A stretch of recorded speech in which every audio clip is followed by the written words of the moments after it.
Hey y'all, welcome back to the Black Legends Multi-City Virtual Book Tour. I'm Afrikana Stories, your host, and I am thrilled to have you join us as we make our final virtual stop right here in Austin, Texas. We've been traveling coast to coast, city to city, sharing stories and building connections, and I promise you today's session will leave you inspired. Today we have a powerhouse in the building. Nicola Gardere. She's an author, educator, and the queen of resilience. Today, Nicola is diving deep into a topic we all need in our lives, raising resilience. And trust me, y'all, it's not just about bouncing back, but about growing stronger as families, as communities, and as individuals. Nicola's also going to demonstrate how to create a circle for effective communication in families, straight out of her book. And if you're like me and love taking notes, don't worry. We've got a free note-taking handout for you to download right in the description below. So let's get ready to learn how to strengthen our families, ourselves, and our communities with Nicola Gardere. Let's roll the tape. Good day. Welcome to Restorative Practices, Raising Resilience. I'm Nicola Gardere, two-time best-selling author, working on my third best-selling book. I am a former high school principal, former middle school principal, currently working as a district hearing officer in one of the 5th largest school districts in the state of Texas. Just giving you some updates. These are some pictures showing my family, showing some of the work I've done in the state of Texas, and also working on a federal level where I go to advocate on behalf of children in the classroom, especially where visible learning is concerned. These are some of our norms for today. We're going to assume positive intent when you enter this room. We're going to stay present, and we're going to add value not only to ourselves, but also to others. We must be reflective at all times in order to bring about the necessary change and relevant changes in our lives and that of others. With the Raising Resilience approach, we believe that all people have value. All of us are better than any of us. The answers are always in the room, and sometimes we tend to forget that. The kids are well when we are well, and this occurs in a whole child systems of care. This was an interesting find during this past Olympics. Every single previous version of me is still a part of me, including the trauma from my childhood. I own my past and my present. And this was said by Kenny. I am who I am and achieve what I've achieved by buckling down and doing the really tough work on myself, working through emotional trauma and setbacks and tough, hard work on the track. We must always allow and give grace to others, but we must start by giving grace to ourselves. When we show up authentically, it is the best version of us. The traumas that we have suffered in our past, and may not necessarily always be a traumatic experience, but all the experiences that we bring to our workspace, all the experiences that we bring to raising resilient children, it is a version of who we are and the experiences that we show up with. Leave your mark wherever you go. Always leave your mark wherever you go. So starting out with establishing a positive family culture, you may ask yourself, what does that look like? As the head of the household, we have single parent household, we have 2 family households. But again, the culture that you set in that environment, whether you're a single parent or in a 2-parent household, please ensure that it's positive, because your children are walking away with whatever was deposited into them at that time during that space. Here's some tips to fostering a positive family culture. You want to establish family rituals and traditions. Coming from the Caribbean, naturalized Canadian, I bring a lot of traditions to my children and to my household here in America. So just imagine what takes place when you merge cultures and when you merge traditions, but holding true to your personal family rituals and traditions in order to make your children see the bigger picture. One of my favorites recently is creating a mission statement. At times we go around to different workplaces, and especially in the school setting, your vision and your mission is posted in your classroom. When you go to a workplace or even visit a website, you'll see the mission and vision. For my 501c3 Myers Gardere International Foundation, when you log on to my website, there is the mission of what the foundation is about. But have we ever considered creating a mission statement for our family? What do we stand for? What do we hold true to? So that's a very interesting piece of this training that I can't wait to share with you.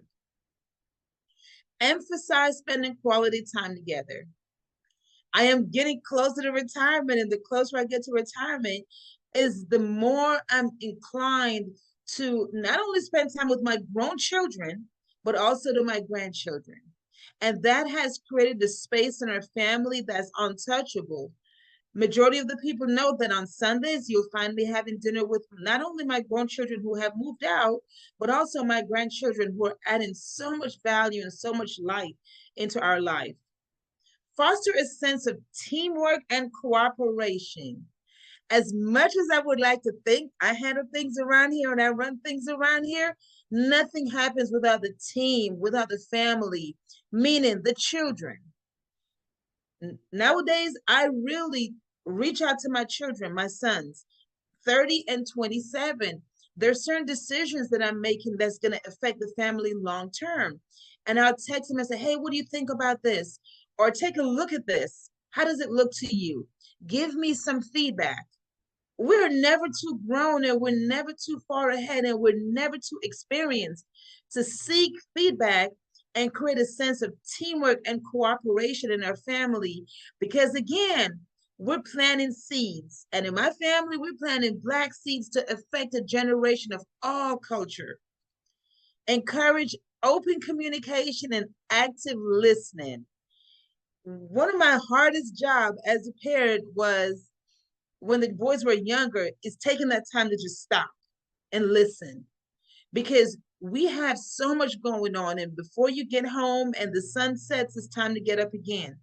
But one of the things that I had to really sit back and focus on, am I really listening to my children?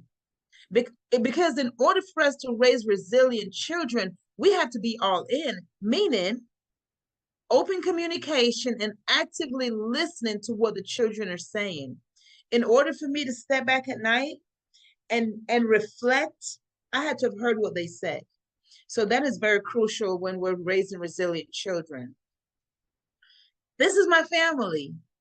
This is my immediate family. And so this is a Gardere mission statement, and one that we came together and we decided, hey, what are some things that we should put on here? Now that the kids have grown up and moved on and moved out, one of the things that was crucial was, and I'll jump down to the fourth one, to make this house a place where we want to come home to. My kids are excited, not just for the Caribbean cooking that takes place in my house sometimes, but they're happy to come home because it's a place of peace. When my oldest son is looking for peace, he'll leave Austin and he'll show up at whatever time of the morning. Not sure why children decide they want to travel late, but I will wake up and I see his doors closed and I could hear the fan going and he is knocked out. I'm leaving for work, but it's a place where he wants to come home to. And so that was important for us when we sat down and created our family mission statement, that this is a place that my children want to run to. My daughter-in-law has been in this family forever. And for her, it was an atmosphere of trust. Even I'm not her biological mother, this is an in-law situation, but she wanted to make sure that she could call onto me at any time of the day, any time of the night, and have a conversation. And she knew it was going to be it was a trustful situation. We respect each other, we support one another. And we spread love and happiness wherever we go. With the Gardere International Foundation, both of my young men, my older boys, my older kids, they're on the foundation. They are directors on my foundation. On any given Saturday, if my son is not out, running his own business, he's self-employed, he's an entrepreneur. But again, where did that come from? We fostered that environment where we supported each other and we made it happen. But on any given Saturday, they're with me spreading joy and happiness and kindness and love to others through the Gardere International Foundation, where we focus on giving back and serving our community. Make sure your family mission statement is reflective of everyone that's in your family. Why? Because you're going to create it together. And we do a lot of stuff at our dinner table. That's where most of this stuff took place. So moving into the listening and minded. Growing up in a family, my grandmother just turned 104 years old 3 days ago. And she always talk about listen and mind your own. Pretty much mind your business, right? But being mindful generally means being respectful and being aware of the present moments. No daydreaming when your kids are talking to you, when you're talking to your spouse. You have to be plugged in. You have to be actively listening. I used to tend to interrupt when my children are speaking to me because I had so much to say. I didn't hear the whole story. And I remember my younger son, and I wrote about this in my book, Circle Up, where he said, let's play Pass the Mic because you're doing way too much talking. And this kid was maybe in the first or second grade. And he's like, Mom, you're doing too much talking. You're not hearing me. Let's play Pass the Mic. So he literally took an object. It wasn't a microphone. It was just an object which served as a talking piece. And what that meant was when he was talking to me, he was holding the talking piece. So all I had to do was listening. And it drove me crazy because I wanted to say stuff. But we have to be listening and we have to be mindful of what the other party is saying. Don't think about what you're going to say in response because then you have blocked out what the speaker is saying. Instead, you want to take in the content and the purpose of their words and their body language. If you're tuned out and you're doing stuff like this and looking around, my children will stop talking because I'm telling them through my body language, I'm not listening. But what does that say? It's telling them that what you have to say is not important. And that is when children will shut down. And then you lose what you're trying to do when you're raising your children to be resilient and stand up in the face of adversity. You need to set clear intention as parents, as caregivers, as colleagues, as friends, as siblings to be a better listener. Once you recognize that you're getting lost in your own thoughts while someone else is talking, take a breath and just smile. Because sometimes I catch myself and I just kind of smile like, oh, here you go. You tuned out. So bring yourself back. But you have to notice when that happens. You have to understand your own body language, your own thought process, and know when to pull it back in. Smile because you notice and then redirect back to genuine listening. It's like turning your breath into meditation. So when you move into the practice of actively listening, you want to take some of these steps into consideration. Halt. Whatever you're doing and offer your full attention. There's times when, again, I go back to being my adult children or even my students when I was a classroom teacher 19 years ago. Stop what you're doing and give them your full attention.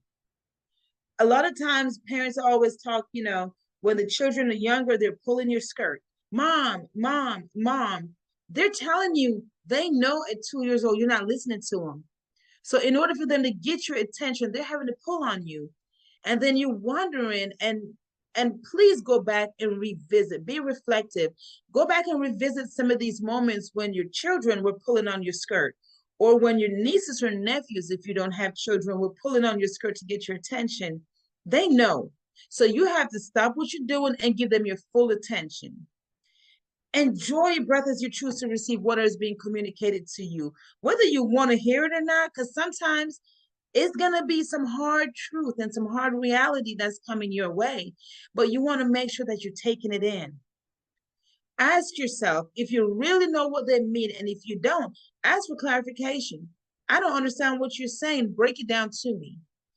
My younger son, he is eloquent with his words, and there's times when he's coming out with some vocabulary. I'm like, son, I'm gonna need you to break that down a little bit, because he goes into every single part and component of a word, but he's well studied.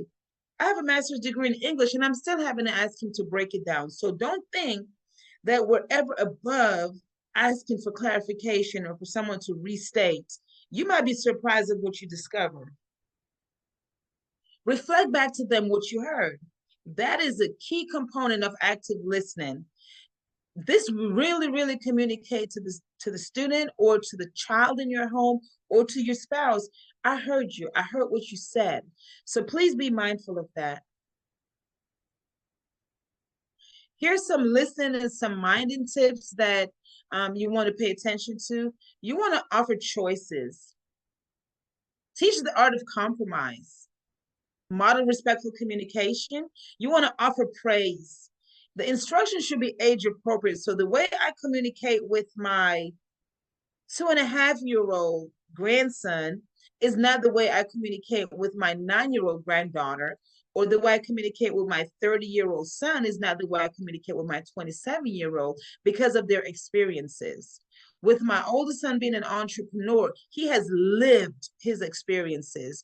Whereas my younger son, who's working on his Bachelor of Science in Business Management, he's doing the classroom portion of it. He hasn't really touched the business world yet.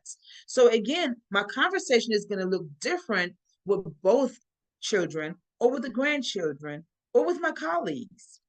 As a former high school principal, the conversation I have in my office with one of my colleagues who has been an assistant principal looks totally different.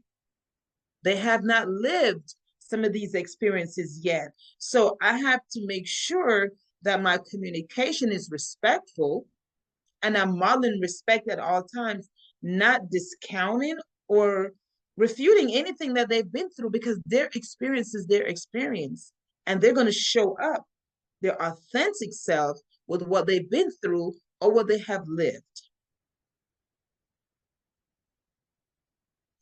Now, these are some stems that I wanted to put some listening and minding question stems that I wanted to share with you guys today. And this is how you can actually foster the communication. So if someone is telling you something that you're not 100% clear on what they're saying, ask them, can you tell me a little bit more about that? Because at this point now you're seeking to understand. Rather than be understood, you're seeking to understand right now. So tell me a little bit more about that. Or what did you think about that? So now you're starting to get their perspective on a situation. Now, I do believe as an educator, when we're talking about collaboration and we want to move our students or even our family members to a different level, and you want to start releasing responsibility, it's a gradual release of responsibility.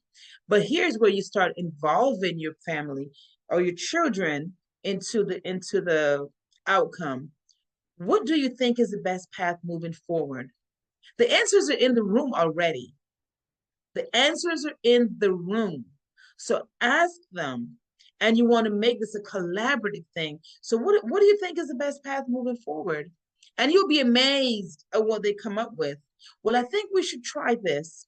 Don't shut it down. Don't say, no, let's not try this. You want to hear what they're saying, and then you want to start adding value to what they're saying. If it's a situation where the children or even the family member or your colleagues responded in a certain way that gave them a different outcome, how do you think you could have responded differently? A lot of times our attitude shapes the outcome. It's not what you say, it's how you say it.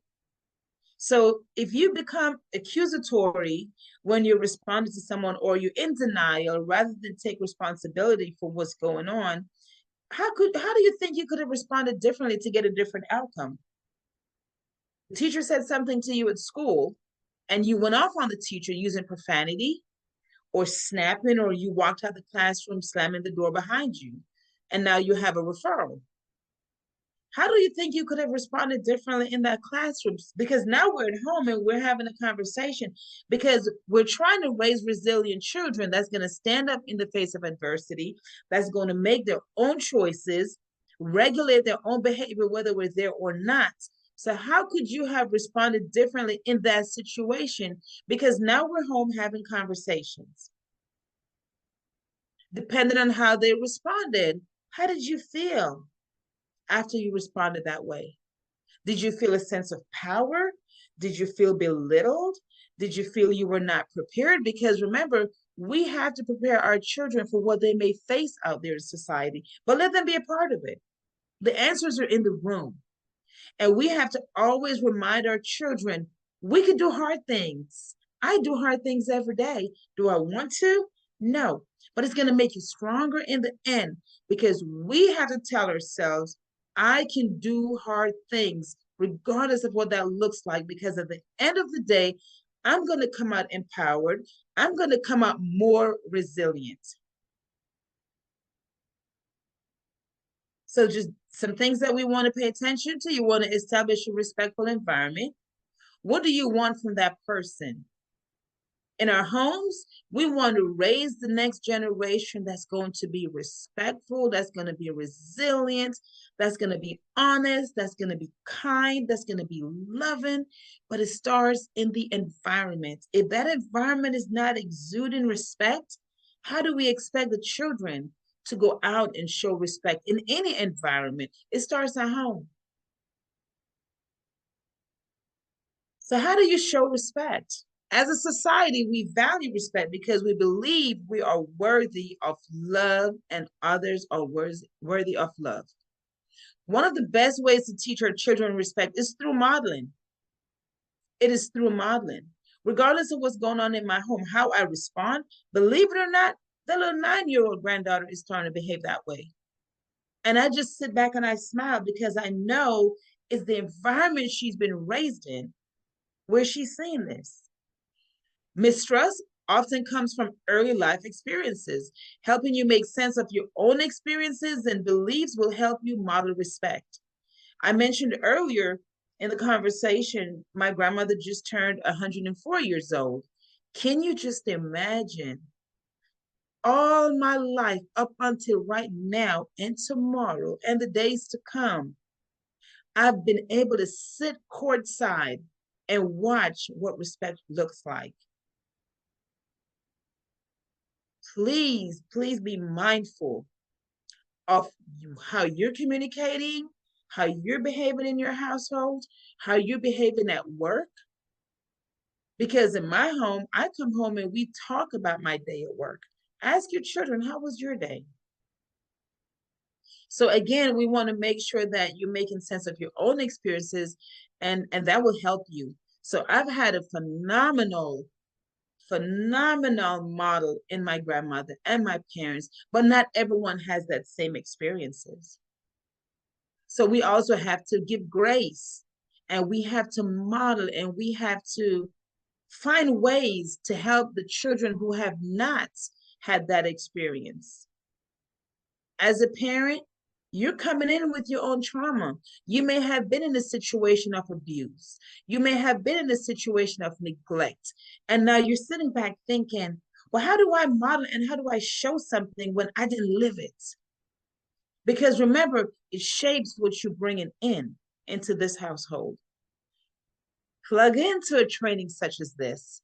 Find resources in your community that will help you become a better version of yourself, so your children can reap that legacy. It's never too late, because as children, we don't ask for certain things. We don't shape our experiences as children. It's what's around us that helps to do that. But as adults that's raising children that we want to break that generational thing, we have to start being deliberate about going out and finding what's going to shape and change the culture in your household. This is a very fun activity. What I wish and I left it blank, knew. So for the sake of this training where we're raising resilient children, what I wish my parent knew. It could be what I wish my teacher knew. It could be what I wish my pastor knew. It could be what I wish my husband knew. So here it is. Take a picture of this screen. Have your children design and color and decorate it. Do it as a family activity. But at the end of the day, if you could do it on an 8x10 sheet of paper and snap it on your refrigerator, or however you choose to do it in your family, what I wish my parents knew. Then you want to do another one, what I wish my children knew. So for me, this worked really good. I had it on my refrigerator. And there's times as a high school principal where I came home and my younger son had moved back in and he wanted to talk. I'm tired. I've had a rough day. I've had parent complaints after parent complaints. I had to go, stopping at the football game. It's 8:30, and I have data to review for the next day for my training with my teachers or even with my deans. So I come home. I'm not full of energy. I'm so sorry. There's days when we're not going to have the energy to give. So what I would put a note on this, what I wish my child knew or my children knew. I've had a very busy day. I just need an hour to unwind. And I stick it on there or I write it on there. However you choose. We have sticky notes in the household or it's on my whiteboard. So I could just write it on my whiteboard. And I timestamp it. It's 8:05. I wish my children knew I've had a busy day at work. I need an hour. Then I'm 100% plugged in at around 9:00. And then, interestingly enough, my son had a really rough day at work one day, and I wish my parent knew it's been one of those days. I'm at the gym. I'll do the dishes when I get back. Because if anybody that knows me, the kitchen has to be clean. It has to be spotless, as a matter of fact. My son thinks I'm OCD, but it's respect. So rather than me coming home and grabbing my phone and texting like, hey, son, what's up with the dishes? He left me a note that he had a bad day at work. And now he needs some time to unwind. So he went to the gym. I'll take care of the kitchen when I get home. That is a serious act of respect because you're communicating, but now it's opening up communicating between you and the parent or you and the child or you and your spouse. What I wish my husband knew. I know you want a home cooked meal, but I just had to stop and pick something up because it's been one of those days. Or I wish my husband knew or my spouse knew I'm looking forward to date night this weekend. It doesn't always have to be I had a bad day. It could be something exciting. So just different things. So I really hope and pray that if you're tuning into this training, that you will take advantage of this because it is another level of opening communication. So you'll have some takeaways and some homework to do when this training is over. So here we are, we're at the circle. And these are just some examples of circle. If you notice in the circle, there's no furniture. It is a complete circle with no furniture. So there's no tables, there's no chairs, there's no bed, there's no dining table, there's no kitchen table, there's nothing. What we have in the center is what we call a centerpiece. And so in this circle, you have to look real close. It's a circle. The children were talking about their dreams and their goals. So I had a plaque that says dream, and we just had different items from the elementary students. I believe I went to the elementary school, but this is a family circle. So let's say in your household, you're hosting a family circle. You could have each child bring something from their bedroom. You could have each child bring something from their bedroom and put in the center. For me, when I do family circles, I always have a family picture in the circle. Always have a family picture. My son at one point, he won a college at a basketball scholarship. He had a basketball in the center because that was what he loved doing. He played basketball all day, all night if he could. And then my other son, he was a wrestler. So he had one of those little things that you put over your ear. I don't know what they're called, but they would bring items that was significant to them in the family circle. So that's how you create your centerpiece. So this is just the significance of the circle, because we're moving closer to the circle. You want to make sure that you build trust and resilience. It takes place in that circle. You want to facilitate commitment and connection. You know, I have 2 children, but I grew up in a household where there were 6 of us. And so at any point, there's going to be some sibling stuff going on. So one of the things that we had to make sure that we're facilitating commitment and connection in that circle. So after the circle is over, don't go back and tell what Debbie did or what Tony said to the cousins, because we were very close to our cousins. So you want to make sure you have trust in that circle, because one of the things you want to remind them, what happens in the circle stays in the circle. And when I'm going through that, I always look at every single person. I don't care if I have 20 people in that circle. If I'm doing a community circle or a school circle, family circles are a little bit smaller, but every single person has to repeat. What happens in the circle stays in the circle. Pretty much what I share, don't throw it in my face after the circle, because now we're going to have conflict and we'll most likely be back at another circle. But if we're trying to build trust and resilience, we have to commit to what's taking place. We want to promote empowerment and ownership. Own it. When you get there, you've got to own it. And you want to address the root causes of issues, especially if you're doing a conflict circle in your family. So these are just some norms that we want to make sure that we establish. You speak only when you have the talking piece. And as I stated before, the talking piece could be anything. This mouse could be a talking piece. The significance of the talking piece, that is, if you're holding the talking piece, you're the only one talking. And then when you're done sharing, you pass it to the other person. What does that mean? What does that look like? If the only person talking is the one that's holding the talking piece, that means everyone else is mindfully listening to what the speaker is saying. You want to speak from the heart. I always do this. Speak from the heart. Speak from the heart. Speak on topics and as brief as possible. I'm a talker. I speak around the world. On any given year, I'm someplace in a different country speaking. But you want to keep it brief. As much as you like to talk and as much as I like to talk, keep it brief. You want to listen with respect. Don't do all of the neck rolls and the eye rolling and all of this extra stuff. It's not necessary when you're in a circle where you want to commit to making a difference and to changing lives. Please listen with respect. Maintain confidentiality.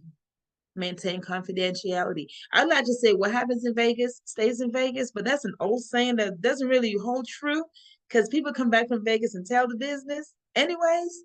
So maintain confidentiality. Keep it to yourself. And you want to celebrate each round. What does that look like, celebrating each round? It could be a snap, snap. It could be a clap. It could be whatever you decide to do to tell everyone in that circle that you have now closed out that round. And what that means is after you share a prompt and everyone responds to that prompt, or everyone has an opportunity. Remember, voice matters. So everyone must have an opportunity to speak. And then you want to celebrate when they've done that. You want to always assume good intent. When we're talking about raising resilience, we want to make sure that we're removing all the barriers that would potentially cause someone to shut down and they're not fulfilled at the end of the day. You want to make sure that when you're sending your family members off to college, or you're sending them off to work or to school or in society for that matter, you want to make sure that you have done all that you can do or all you could have done to raise and resilient children. So this is just some process. I encourage you to take a picture of this also. I mentioned earlier, well, the talking piece could be anything. It's just an object that the individual holds that's their turn to speak. The centerpiece, I showed you an example of what that looked like when I was sitting on the ground with the children. It's just significant to each person that's in the circle. values round, the opening round, I apologize. The opening round is, it could be a poem, it could be a song, it could be a prayer. It's something to say the floor is now open for us to foster this circle. I hosted a circle at one point with some church leaders at one of the larger churches here in town, and we opened up with a prayer. It was appropriate. It's always appropriate to open up with a prayer, but I figured we're the church. Let's just go to the Lord in prayer. So I had, appointed one person to open up with prayer. So that was our opening round. There was a circle I conducted in Jamaica, and we opened up with the national anthem. It was the most beautiful thing ever, but it resonated. So it just depends. It could be a poem, it could be a song. So it's up to you as a family member what you want to use as your opening and what you want to use as your closing. I always do a values round because I think values are so important. And an example could be, the value that I hold dearly is respect. And it was taught to me by my grandmother. That's it. I don't need the elaboration of, well, grandma was 104, she's a pastor, she built her church, all of what is true. But at the end of the day, just tell me the value you hold dearly and who taught it to you. And then, of course, the circle prompts, it depends on the size of the circle. If I have 20 people in a circle, I'm doing 2 prompts because it will take a long time to go through 2 prompts with 20 people. In a family circle, you want to make sure that the prompts are relevant to the issue you're discussing as a family. So if it's a conflict circle, you may ask, list one thing you could have done to avoid the conflict that took place in our home last night. It could be about keeping the house clean. You want to talk about your responsibility as a member of this family to keep in a clean environment. What does that mean to you? What does that look like? And then, of course, the closing round I mentioned earlier, the closing round could be anything. It could be a poem, it could be a song, it could be whatever you choose. But what happens when you have a closing round, that's the end of the circle. Nothing else happens. We're not going back into prompts. We're not going back into talking about values. We've done all of that before. Now we're closing it out. So let's see what that looks like. Okay, so let's take you through an actual circle. Our opening is a poem. Our family is a circle of strength and love. With every birth and union, the circle grows. Every joy shared adds love. Every crisis faced together makes the circle stronger.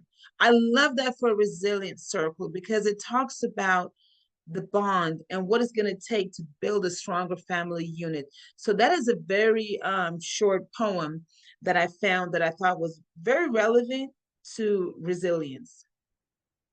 So after we've read that everyone is sitting in quietness, no one is talking, no one's moving around, no cell phones in the circle, no juice in the circle. You're just sitting in the circle. So here's a prompt. This will be an example of the first prompt. Share a time when you experienced failure or setback as a child. How did you handle it? Share a time when you experienced failure or setback as a child. How did you handle it?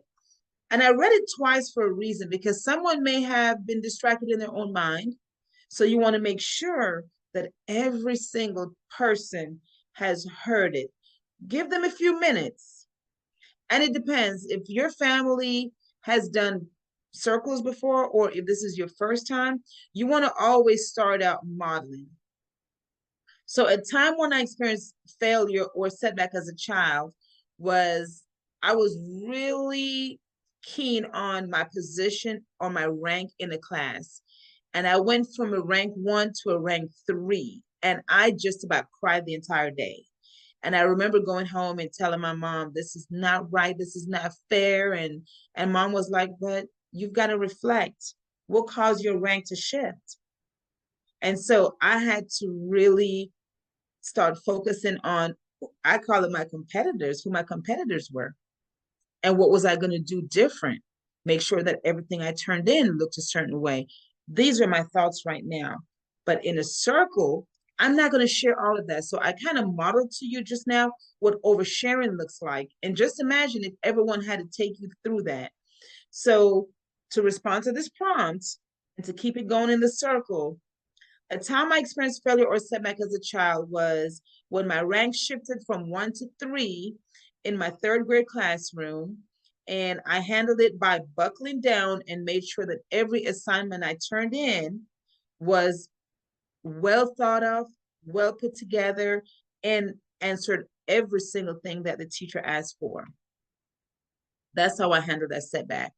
And so now we've gone around, everyone had a chance to respond. Last person just shared. So now I snap it up, snap it up, snap it up. Prompt number 2. When have you felt sad, angry, disappointed, frustrated, scared, alone, embarrassed? And how did you deal with it? When have you felt sad and how did you deal with it? Now, you could either respond again as a facilitator, or you could pass it to one of the children and say, now that I've modeled, it's your turn. And so the child may say, well, I felt sad when my brother did this.